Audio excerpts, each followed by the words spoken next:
You know, once election season picks up, I'm gonna need to get, like, an Uncle Sam hat or something.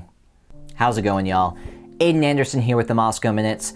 We've got city finances and county elections in our sights for today's video, so without further ado, let's get into it. First up, the city meeting. Monday evening, March 18th, saw the council deal firstly with a public hearing for a rezone of an about 5-acre property located at 1326 Orchard Avenue, switching the zone from FR, Farm Ranch, to R1, or Single Family Residential. Interestingly, the applicant for this rezone was not the current property owner, but was in fact a group of 6 neighbors who own the properties directly adjacent to this one.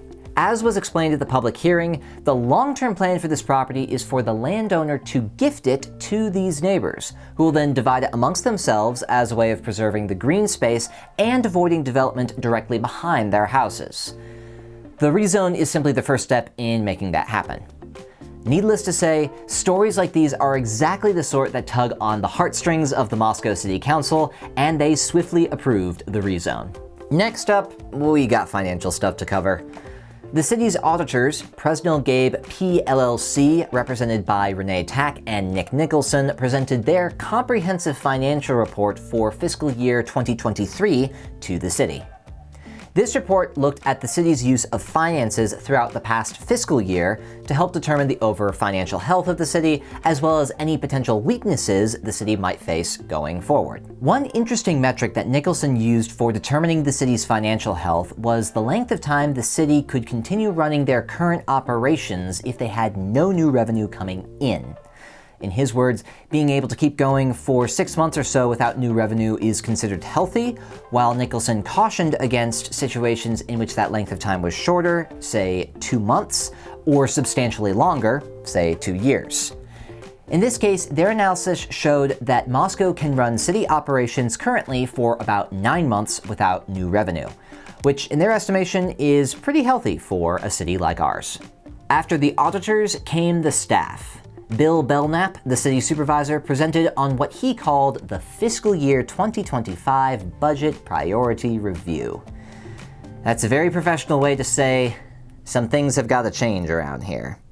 Belknap addressed some of the financial setbacks that Moscow is currently facing.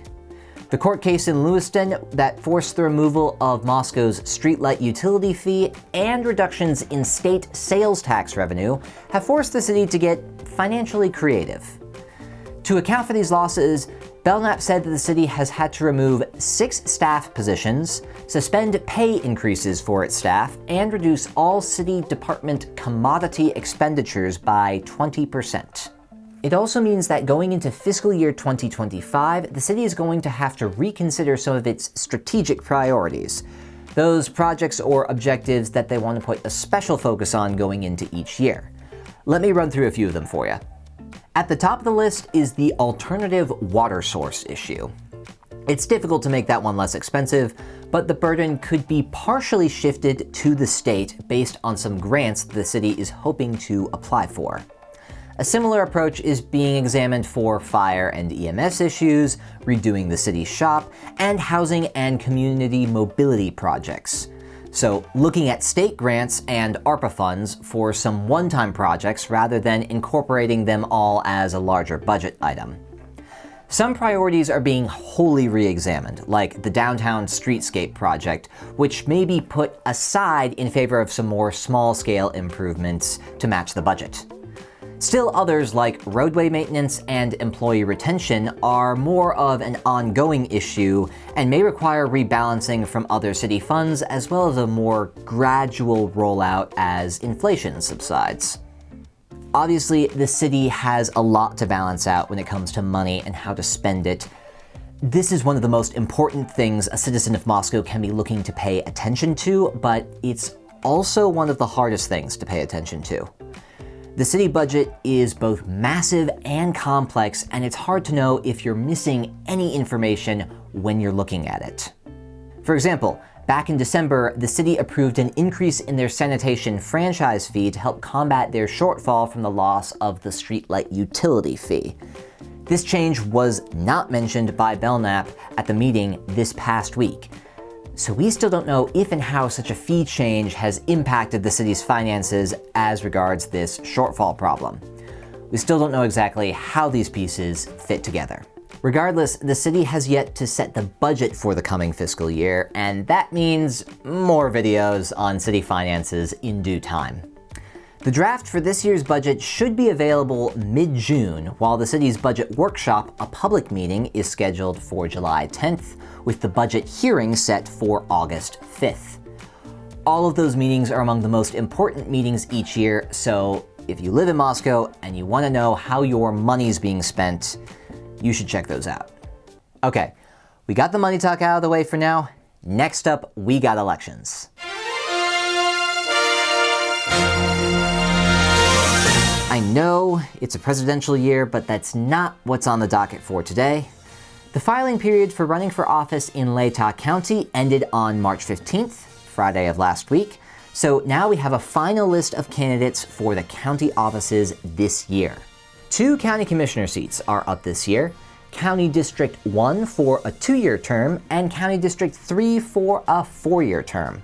District 1 has 3 candidates in the running: Mark Thorne, Tony Johnson, and Glen Barnett.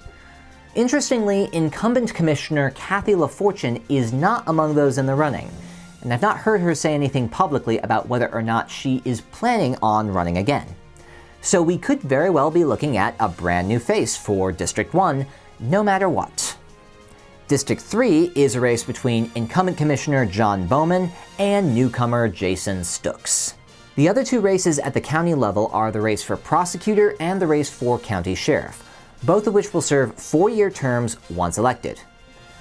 The prosecutor's race is pretty much already over, as only one individual, incumbent prosecutor Bill Thompson, applied for candidacy. I'm not sure if this is the time to say congratulations, but it does appear that we'll be getting another 4 years with Thompson. The sheriff race is an interesting one. Incumbent Richie Skiles will be going up against former Moscow City Police Chief James Fry, as well as against newcomer Christopher Middleton. All in all, an interesting set of races, and if you tire of the drama of the state and the national scene, be sure to pay attention to your county elections. And that's what I got for you this week. We're sure to have more videos coming soon regarding local elections and local financial goings-on.